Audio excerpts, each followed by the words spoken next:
Hello noble ones, welcome back to my channel. This is the Metatron speaking, and today I was checking side projects, which is one of 15 million channels that are run or have something to do with Simon Whistler. Now, the reason why I chose this channel today is because I found two videos. One is this one, Common Misconception About Medieval Weaponry, and the other one is this, 5 Shocking Things About Knights. Now, today we're checking the first one, but if you want me to also review this one for historical consistency and eventual myth busting, do let me know, leave a comment, share this video, and I will. Without further ado, let's jump right into it. Lord of the Rings, Game of Thrones, or Dungeons and Dragons, people have long been fascinated by sword and sorcery fantasy settings, except for me. Seriously. What? This is outrageous. Oh, while magic clearly is not real, the weapons featured in these worlds are often drawn directly from medieval warfare or inspired by historical arms.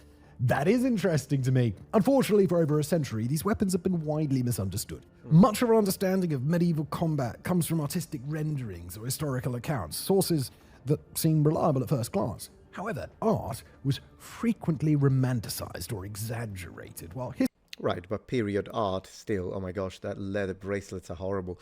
You've got to tell your editor, mate, just ditch the freaking leather bracelets. Ditch the freaking leather braces. So yeah, no, period art is fine. I think the problem is what happens in the Victorian period and then in the modern period.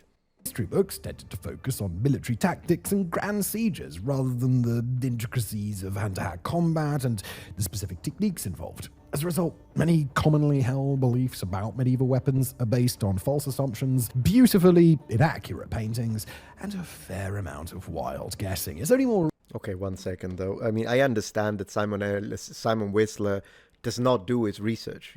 Is not knowledgeable on these topics at all. He just reads a script from someone he pays. With that being said, I have a few things to say here. This is not a horribly inaccurate picture. This is good. This is real iconography and manuscript illuminations, in fact. There's nothing wrong with this. This is Legolas, so to be fair, nothing wrong with it. It's fantasy, and he's an elf. And this is from Storyblocks. I've seen it so many times, and I freaking hate it, so I never downloaded it.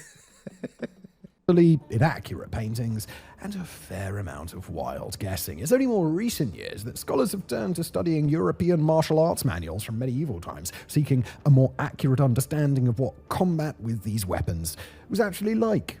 So let's find out, shall we? Have you ever tried Googling yourself? You punch in your name, maybe the city where you live. Ooh, let me see if I can guess the sponsor.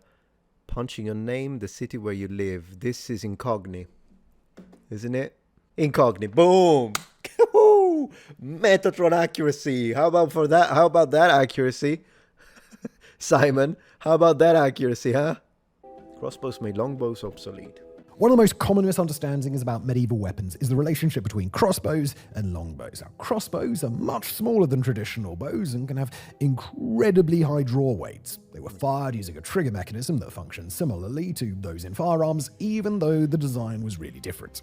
As a result, these weapons are often depicted in media as essentially being medieval guns, portrayed as far more powerful and deadly than longbows. Interestingly enough, medieval guns are a thing. Like firearms are a thing in the Middle Ages, in the late Middle Ages, but they are a thing. So crossbows are not medieval guns. I'd like to underline. Medieval guns are medieval guns. It's long been held that Pope Innocent II even banned the use of crossbows against Christians because they were considered far too dangerous. Although longbows benefited from superior reloading speed, crossbows are generally seen as so vastly superior that they not only obsoleted longbows but also rendered certain types of armor ineffective. Even though these assumptions are rooted in fact, some important calculations tend to be overlooked here. For instance, while Pope Innocent II explicitly banned the use of crossbows against Christians, though murdering heathens with them was absolutely still permissible, a more modern interpretation of the Second Lateran Council's text holds that the Pope banned all bows, not just crossbows.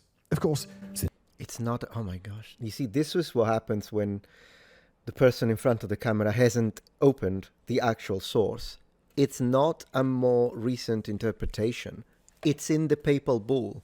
They are both banned.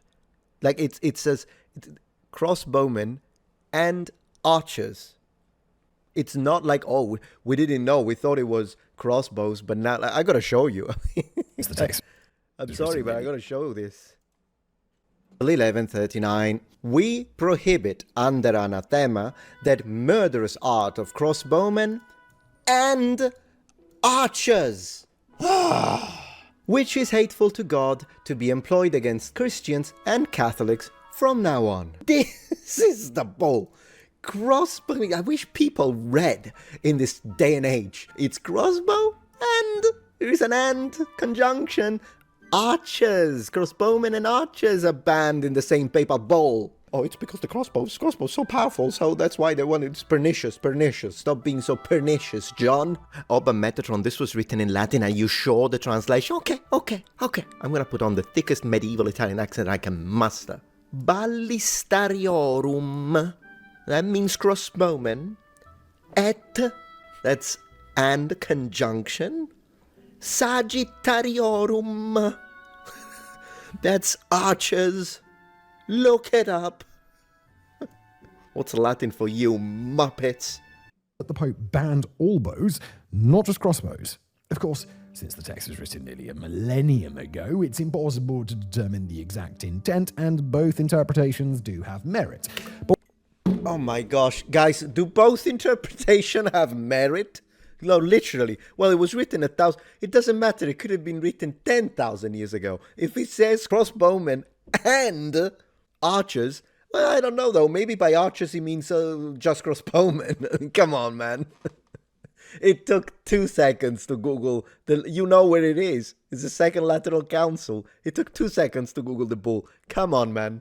what we can say for certain is that crossbows were not inherently superior to longbows. They were just a different type of weapon. Now, the most striking difference between them was the draw weight. That's the amount of force that was required to pull the bowstring to full draw. For example, longbows used for hunting typically had draw weights of only 80 or 90 pounds, while a typical warbow would have a draw weight of around 160 pounds, with the heaviest warbows maxing out at about 180 pounds. Yeah, you Mary Rose, yeah. For crossbows, however, that's about where the draw weight begins. The simplest models, those that were reloaded by pulling the string back by hand, typically had draw weights of around 150 pounds. More advanced setups, which used a stirrup and or belt hook, allowed a person to leverage their entire body weight to draw a crossbow weighing up to 300 pounds. And that's before any mechanical advantages were applied. The Right, so he's going to talk about the mechanical systems to do that, right? heaviest crossbows employed sophisticated spanning mechanisms to draw the bow, most famously the windlass and the cranaquin. By using these mechanical... I understand that's a problem with the editor and not him, but that's not a this is a this is a belly one, and this is a much more ancient system. The one that he just mentioned used specific mechanical implements, which include ropes and hooks. But yeah. To draw the bow, most famously the windlass and the cranaquin. By using these mechanical cranks, a person of ordinary strength could effortlessly arm a crossbow with a draw weight ranging from between 1,500 pounds and 3,000 pounds. When you combine that with the fact that crossbow bolts were heavier than arrows, it is clear that these weapons were more powerful and deadly than longbows. No. Right? Well, as it turns out, no, not necessarily. Okay, crossbows were comparatively compact with much shorter draw distances than a longbow. Now, the further back a string is drawn, the longer it remains in contact with the arrow or bolt, thereby imparting force for a longer period. The average warbow had a draw length of about 30 inches, whereas crossbows might have a draw length as little as 4 inches and rarely more than 14. Now, this means that even though crossbows used heavier ammunition and boasted massively higher draw weights, the relative damage caused by the impact was generally comparable. In fact, longbows could even outperform crossbows in this regard, at least until you reached massive draw. I want to say thank you to the editor in this case, because, you know, credit where credit is due. I appreciate that when the guy is speaking about longbows, we have an image of a longbow, and even a laminated one, as it should be, because sometimes instead you see Victorian target practice bows with the little hand wrapping for the handle that are not medieval war bows. Weights measured in the thousands of pounds. Longbows also had the advantage when it came to speed of fire. A skilled archer could easily fire 10 arrows per minute, and possibly as many as 30. In contrast, because of the heavy weight required to draw a crossbow, these weapons could only typically be fired 2 or 3 times per minute, even when mechanical cranks were employed to assist with reloading. Now, to be fair, That rapid firing ability wasn't always an advantage, because arrows were larger than bolts, an archer could carry less ammunition than a crossbowman. And since archers could fire much faster, they would run out of ammo much sooner. I mean, I guess, but then again, 30 per minute, I'll have to ask him for the source for that one. It is true that you can put more arrows into the enemy when you're operating a bow. But then again, the rapid fire thing, the rapid loosening, or rapid fire, I guess, thing is not necessarily the way of the medieval archer on a battlefield. They are mostly for precision. You could think of a medieval longbowman, rather than as a machine gunner, you should think of him, to be more accurate, as a sniper. That's great if every arrow finds its target, but if not, the archers would cease to pose a threat while the crossbowmen would continue firing on the enemy. Still, given the high rate of fire of longbows and their comparable effectiveness to crossbows, which required much heavier draws, longbows might seem like the vastly superior weapon. So if that's the case, why did crossbows keep appearing on the battlefield? Well, crossbows did have two major advantages over longbows. The first is that they could be loaded ahead of time and remain ready to fire indefinitely. Yes. In movies, it's common to see a line of archers atop a castle wall with their bows at full draw, waiting for their commander to give the order to fire. But this would definitely never happen in the real world. Look, imagine you just benched 160 pounds, but before you could return the bar to complete your set, your trainer told you that you had to simply keep holding the weight overhead. While this exercise uses different muscles than drawing a bow, the principle is the same. Archers holding their bows at full draw for extended periods wastes energy and unnecessarily exerts their muscles. And he's absolutely correct on this one. I would suggest, since you like talking history, Simon, if you do watch this, never say never though. But be careful with that one, because when you make a blank statement and say this never happened historically, unless you have a monumental amount of time in the sources, someone will find a situation just to prove you wrong that it did happen.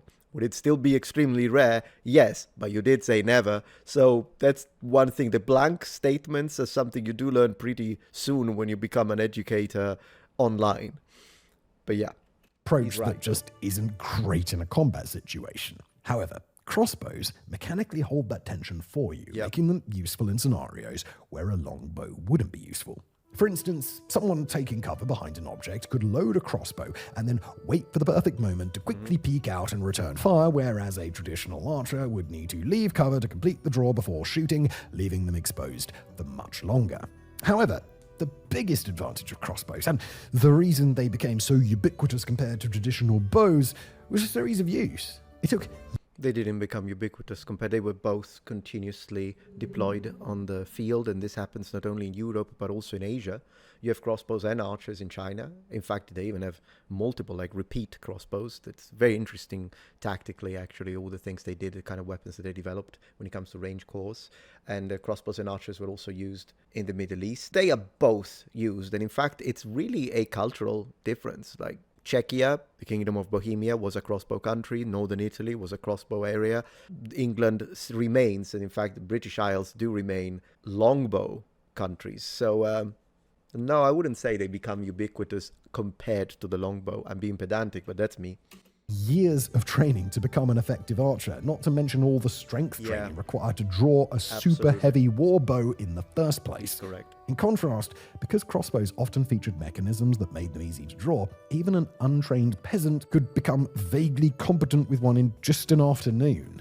I would say 2 or 3 weeks is mostly what the sources say. You could probably completely train you don't need to train a farmer, you need to train a soldier, but I'm saying you could train a crossbowman from 0 to proficiency, or reasonable proficiency, in probably 2 to 4 weeks. Even though crossbows were invented later and became far more abundant than traditional bows, they didn't render longbows obsolete. Instead, they were just different weapons, each with their own advantages and disadvantages. It wasn't until the invention of guns that either type of bow was truly replaced. No. He's wrong with that. As I say, early firearms, late 14th century, and then early 15th century, they're already a thing, and they keep getting developed, but it actually takes a long time before guns render archers useless. Even in Japan, where they start mass producing them after the contact with us, meaning Portuguese, Dutch, etc., and then they start mass producing matchlock type arquebuses, even there, they still have a deploying ratio of either 1-4 or 1-5, meaning 1 unit of gunners for every 4 archers. Units of archers. So no, they don't. You have to wait until modern guns, even muskets. I mean, yeah, muskets, I would say. Although then again, when we use the word musket, we have to be careful because there is a late medieval type of weapon, and in fact early modern type of weapon that is also called a musket, but it's in fact not the musket that you imagine in like Napoleonic Wars and that kind of stuff, but it's in fact, it's the same name, but it's basically a double weight arquebus. It's a really heavy arquebus that needs to be put on top of something. That's also a musket, so you'll have to be careful when you use the term. But in general, modern muskets and flintlock, maybe at that point, sure. But in the medieval period, they did have guns, they did have all sorts of firearms, and in fact, one of the things we read in the period sources, military sources, they tell us if you have a gun, usually it's a single shot pistol, and you need to shoot a knight, don't shoot until you're at point blank, because the armor is gonna deflect it. A lot of medieval armor was bulletproof.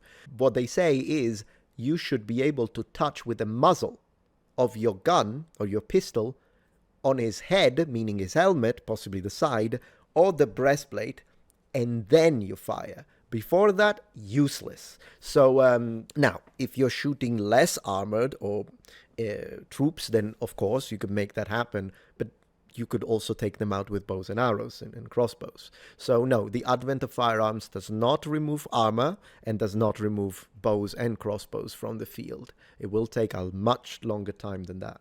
Massive weapons for maximum damage. Yeah, sure. Thanks to their depictions in fantasy, most people believe that large weapons were used exclusively by the strongest warriors to inflict maximum damage on the enemy. We've all seen weapons like broadswords and giant mauls, and if you aren't concerned with the physical limitations of reality, there are plenty of fantastic examples like Cloudbuster's sword to enjoy. They are ubiquitous in media, and both broadswords and greatswords are real objects that can be seen in museums. Yeah, that is a broadsword, is correct. Makes sense then that these would be seen as the deadliest combat weapons of the medieval period. It's no surprise then that this misconception caught on. I think you're also pushing a misconception, Simon, because you don't understand the medieval terminology. So the editor did a good job there, because what Simon is clearly thinking as a broadsword is this, but this is a longsword.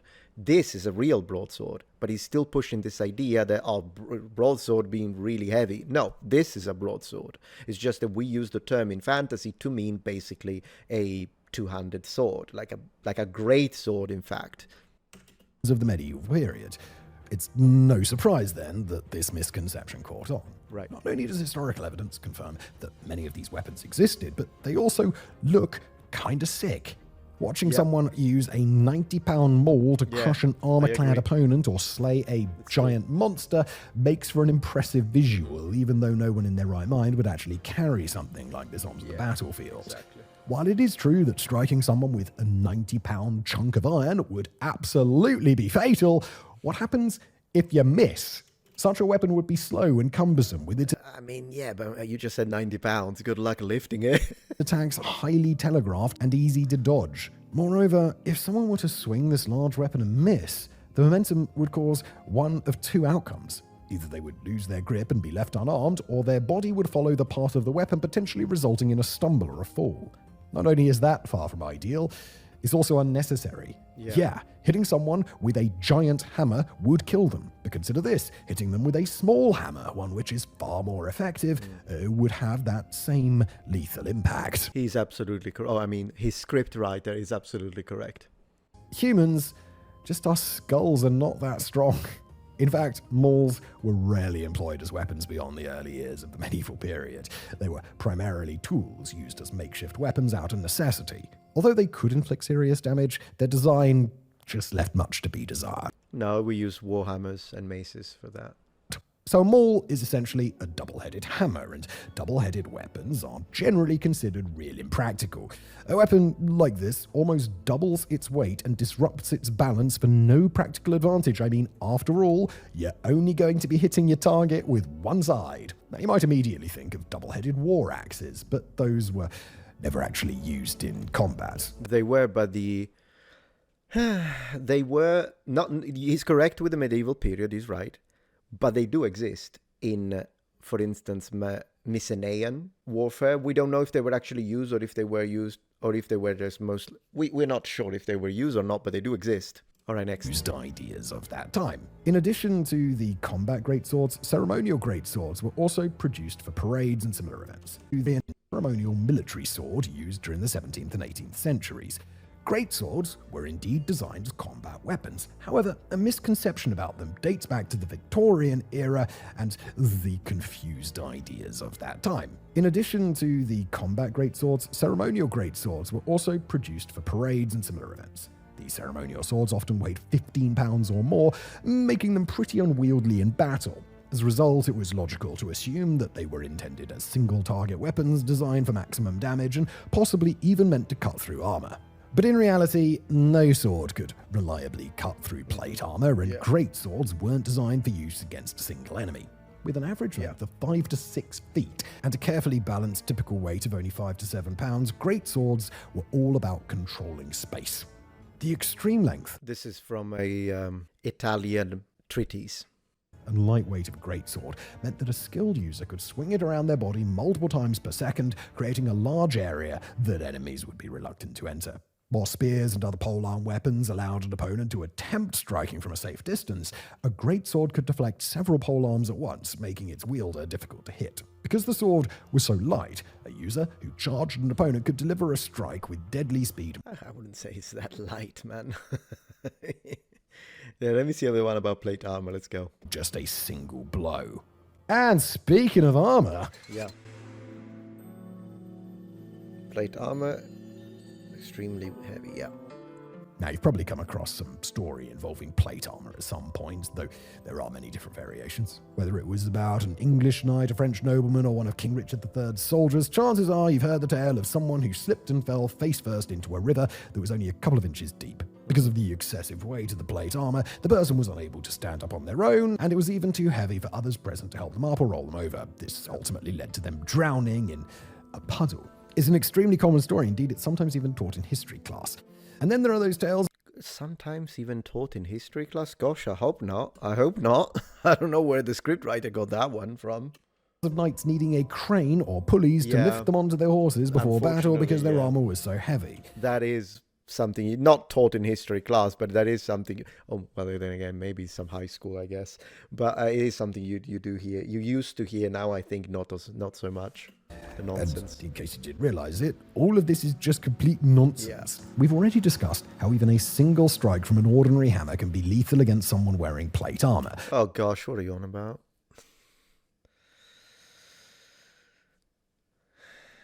Such a blow can break bones, cause internal injuries, and a hit to the head could result in a deadly concussion, even without considering the spiky bit. Plate armor may have offered excellent protection against swords, but what use would that protection have been if the wearer suddenly became too slow and clumsy to fight someone armored with a hammer or a bludgeoning weapon? For armor to be truly... Okay, this is absolutely nonsense that he's saying now. You see, that's the problem. That is the problem with someone who just reads what someone else says. What are you on about? So, like, it's stupid to wear plate armor if you're fighting against someone with a mace. Yeah, try and fight someone with a mace without a helmet, and then he's going to hit you in the head. Literally contradicting what you said earlier on in the video. Effective. Its wearer had to remain just as fast, agile, and flexible as the opponent. Armor that restricted movement or severely slowed the user would have been counterproductive, and contrary to popular belief, those in plate armor were far more mobile than most realize. Yeah. Although it was designed to cover the entire body as effectively as possible, medieval plate armor featured numerous points of articulation to ensure a full range of motion. It was common for soldiers wearing plate armor to run, vault onto their horses, and even perform rolls and other acrobatics. I mean, he's right. Running probably did happen. You can do it totally. The acrobatic is not common. It is mentioned in the sources, specifically French knight that was famous for being able to do that, but that's an acrobat.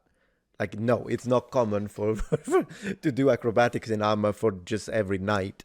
Actually find many videos online showing people in medieval armor sprinting, doing jumping jacks, cartwheels, and push-ups, performing wrestling moves on another, and in one full instance, someone even ran a full marathon while wearing a suit of plate armor.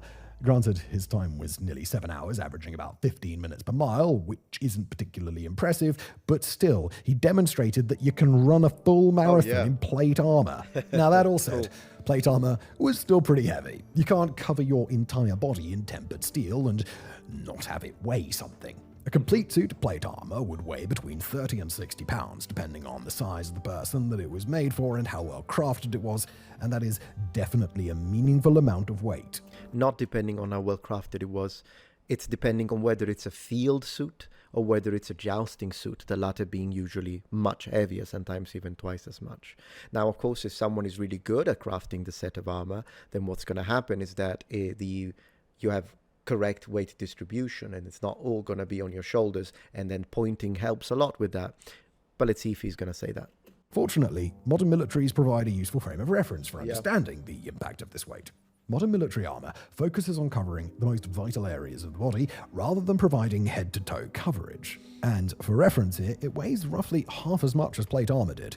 However, when you include the full combat load, modern military gear can easily weigh twice as much as plate armor. In fact, the average modern combat load typically falls somewhere between 100 and 140 pounds. I thought it was more like similar, but then again. Okay, so as usual with Simon, what can I say? It's like, that's right, that's wrong, that's correct, that's a myth, good point, no, pretty bad. That's how it is, unfortunately. And as I say, it's because he's just the face of the multiple channels. So in reality, we are not really reviewing what he thinks, we are reviewing this specific writer among the many that he probably employs. But anyways, considering he has a lot of reach, I still think it's good to have a look. Just in case someone from the 115,000 people that 4 weeks ago gathered to watch this, and now they feel like, oh, now I understand. Well, maybe I hope that one of you is watching this, so you'll be like, okay, so that was right, but that was nonsense. Anyways, thank you very much for watching. Let me know if you want me to review the other one. Bye. If you're enjoying this video so far, please take a moment to check out my Patreon page. With as little as a $5 support, you can help us ensure that we can continue to produce high quality and high researched content. And at the same time, you get access to polls, extra videos, unlisted streams, and much more. Thank you so much.